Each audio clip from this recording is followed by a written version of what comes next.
ഹിന്ദുവായ കൊല്ലം സുധിയുടെ സംസ്കാര ശുശ്രൂഷ ഭാര്യ രേണുവിന്റെ ഇടവക പള്ളിയിലാണ് നടന്നത്. അതിന് കാരണം രേണുവിനു വേണ്ടി സുധി മതം മാറിയതാണെന്ന് പ്രചരിച്ചിരുന്നു. എന്നാൽ അങ്ങനെയൊന്നും സംഭവിച്ചിട്ടില്ലെന്ന് വെറൈറ്റി മീഡിയയ്ക്ക് നൽകിയ അഭിമുഖത്തിൽ രേണു പറഞ്ഞു. പള്ളിയിൽ മൃതദേഹം സംസ്കരിക്കാൻ സമ്മതം കൊടുത്തത് മകൻ കിച്ചുവാണെന്നും രേണു പറയുന്നു.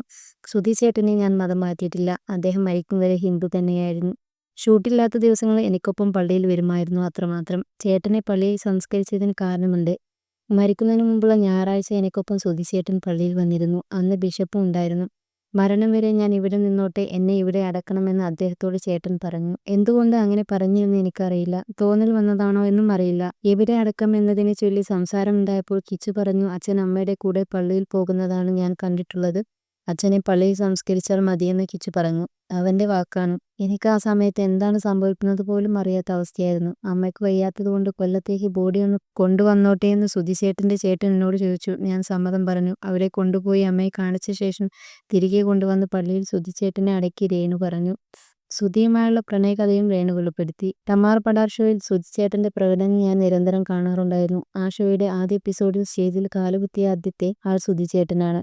ആ ഷോയുടെ സ്ക്രിപ്റ്റ് റൈറ്റർ സുബീഷ് ഗിന്നസ് എന്ന ചേട്ടൻ എൻ്റെ ഫ്രണ്ടാണ്.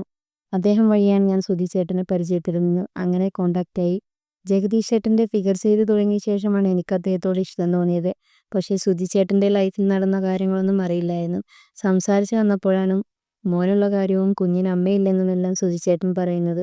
അത് കേട്ടപ്പോൾ എനിക്ക് ഭയങ്കര സങ്കടം തോന്നി. അങ്ങനെ സംസാരിച്ചെടുത്തപ്പോൾ ഒരു ദിവസം കാണാൻ വരാമോ എന്ന് ചോദിച്ചു. വരുമ്പോൾ ഇത് നിന്റെ അമ്മയാണെന്ന് ഞാൻ മോനോട് പറഞ്ഞോട്ടെ എന്നും ചോദിച്ചു. അന്ന് ഞാൻ സമ്മതം പറഞ്ഞു. ഞാൻ മരിക്കും വരെ കൂടെ ഉണ്ടാകുമെന്നാണ് പറഞ്ഞത്. പക്ഷേ സുധിച്ചേട്ടൻ എനിക്ക് മുമ്പ് പോയി.